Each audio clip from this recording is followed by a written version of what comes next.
in your work with using that as a guide, again, at the elite level with general clients, can you talk a bit about HRV and how it informs your training decisions?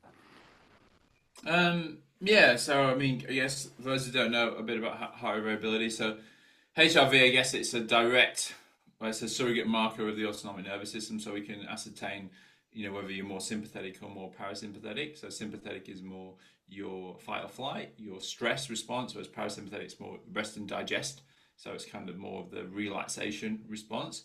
And we don't want to be too sympathetic and too stressed in our day to day. And there's some great research that shows, if you're training consistently in a stressed state with a low heart rate variability, the adaptation seems to be worse. And there's some great heart rate variability guided training studies that show that when you're basing your training based on heart rate variability, so you're doing your higher intensity training when heart rate variability is high, so you're more parasympathetic, and lower intensity training when your heart rate variability is low, so you're more sympathetic, you seem to get a better adaptation.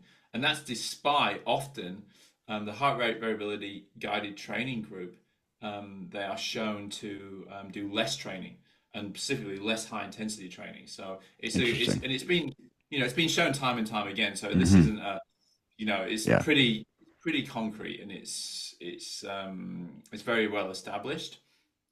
Um, but what in my PhD we didn't really look at day-to-day values. We look at kind of more of the rolling averages and how HRV is changing over time. So, for example, if your heart variability is coming down, you're doing a very specific training block, and it's kind of more it's more of an endurance training block, or it's a more of a standardized training block, and heart rate variability is gradually coming down and getting lower and lower and lower, then it can be a sign that you would want to shift your training or some not necessarily training. I think you can shift changes in your behavior to try and maintain a less varied day-to-day heart rate variability, and also kind of more stable values. So that's when I'm looking at my athletes, for example, if we're doing a training block and we see it coming down over time, I might just take out one high intensity training session and put in an endurance session. I might ask the athlete, say, hey, is there anything going on, with outside of training? Have you got problems with your spouse? Are you moving house? Are Life you stress, emotional stress, all life that stuff stress, counts, right? whatever that might be? How's your sleep? How's your diet? Have you been out? Are you drinking any alcohol? All those sorts of things, because these are all things.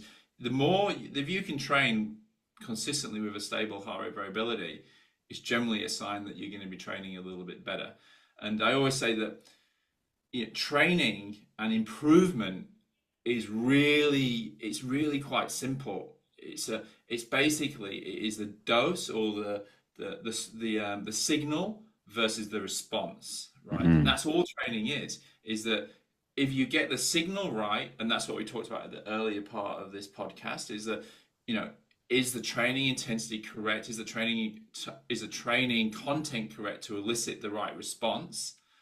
And then what is the response? So, and that response can be okay. You can measure that in performance and all that kind of thing. But a great one is just to see, okay, is the body coping with the training?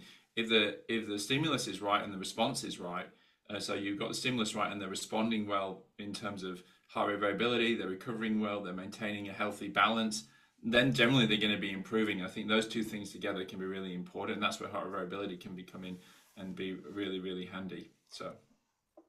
Tremendous. And with some of the kind of subjective symptoms, are there certain ones that you're looking for with your athletes, whether it's muscle soreness or mood or things like sleep, like you Yeah, mentioned? Are there other yeah, constellation of markers that you find yeah. useful? Some of the great one. I mean, I think the best one is motivation to train.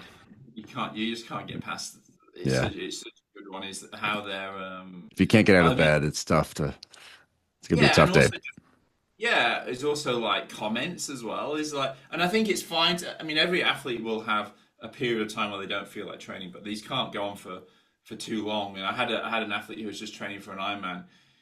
it was like 2 weeks before the event, and one of the comments was, "Oh, I really didn't feel like doing that session. I didn't think I could do it, but I was fine when I got going." That's great, Yep. but you don't want to be in that way all the time. 2 weeks before an Ironman, it's totally fine to feel that way. But if you've always got someone who doesn't want to get out of bed, they don't want to start the session, you need to have some kind of motivation. That would be a really big one.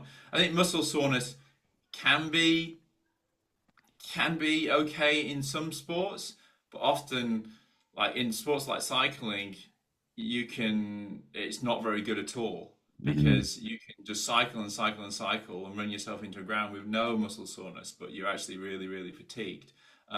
In something like running, it's a bit better because the more you run, the heavier loads, you're getting more Yeah. soreness. So the muscle soreness metric is only of use in particular types of sports, really. If you've got a sport that doesn't elicit much muscle soreness, so that could be swimming, could be rowing, could be Hmm. cycling, not that great, but contact sports, team sports, running, it can be quite helpful. So I think, as my PhD supervisor has always taught me, is like context before content. So you got to always think Nice. about the context before you come out with the content. And with the data on HRV and longevity, obviously we see some good trends there. Where, where's that Yeah, it's at an the moment? interesting one. I mean, I think the data between HRV and longevity is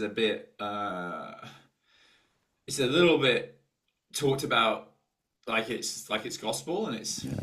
not It's pretty really. noisy still. It's pretty noisy, and like the main thing that's if you look at like the overlap between heart rate variability and longevity, it's just massive because your heart variability is mainly governed by genetics.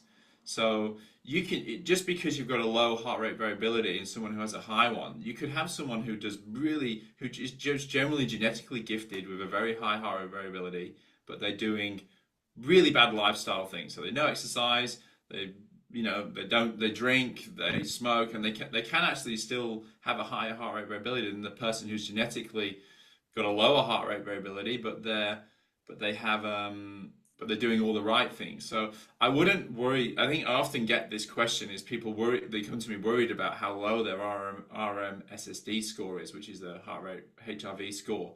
Hmm. Um, but I always say you've got to kind of optimize within your individual range. So you should always be looking to get your own values more stable and higher, not super high, but stable and higher is the best way to look at it. And I think those athletes who are optimizing, or those individuals who are optimizing, are the ones who are probably going to be the most um, healthier. I mean, there is a bit of a relationship, generally. Yeah. Oh, for sure. Generally, but it's because exercise is helping, and Hmm. healthy lifestyle behaviors does increase heart rate variability. But the best way to look at it is to optimize within your own individual values.